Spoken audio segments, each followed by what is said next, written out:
Attention! If your life has become unbearable, it may be time to bring in the big guns.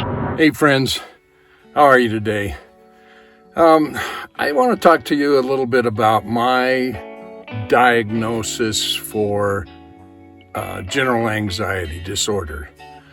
I'd been on depression medications for about 20 years, and I ran into a really rough spot in life, and it was one of the darkest times in my life, in my early 60s.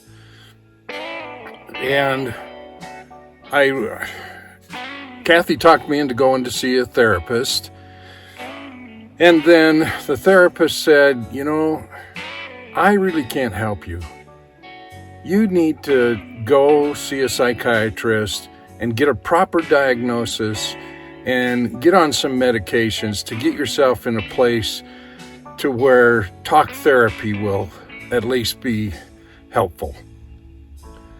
So I did that. I went and saw a psychiatrist and was diagnosed with, in addition to depression, general anxiety disorder. And I want to talk to you about what a difference that made in my life.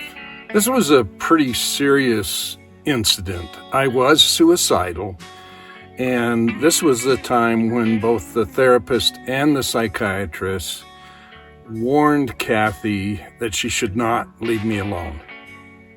And if she absolutely had to leave me alone, to make me promise not to harm myself.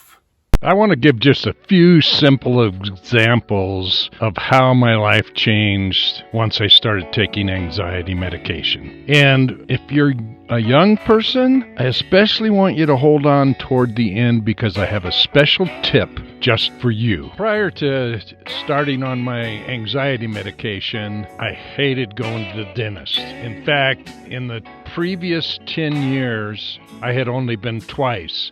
And that was only because I had to go. I would sit in the waiting room and be sweating before they called me back. Since I've started taking that medication, I go on a regular 6-month basis for a checkup and don't sweat at all. Pre-meds, I wouldn't play board games with my family because I considered myself a loser, and usually playing board games just confirmed that. In the old days, I always assumed if something went wrong, it was my fault. I was always the one to blame. After I started taking the anxiety medication, I realized that, hey, wait a minute. Not all these things are my fault.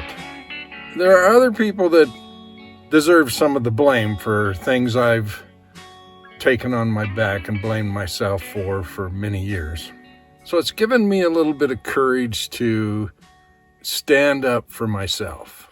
The big guns that I speak of are psychiatry and medication. There's a lot of stigma related to these, and I just want to tell you that those people do not understand. Do not let somebody else talk you out of what you need to make your life better, to make you a better person. It takes courage to see a psychiatrist and to take medication for your mental health issues.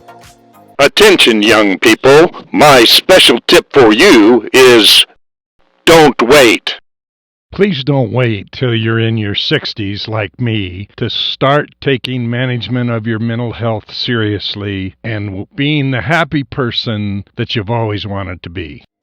I have always enjoyed watching people who can dance really well, but I've never been able to do it because I'm too analytical and too uptight, and I've just really wanted to be able to move to the music. But after years of working harder to manage my anxiety, I finally am a little bit brave, and this is totally unrehearsed result.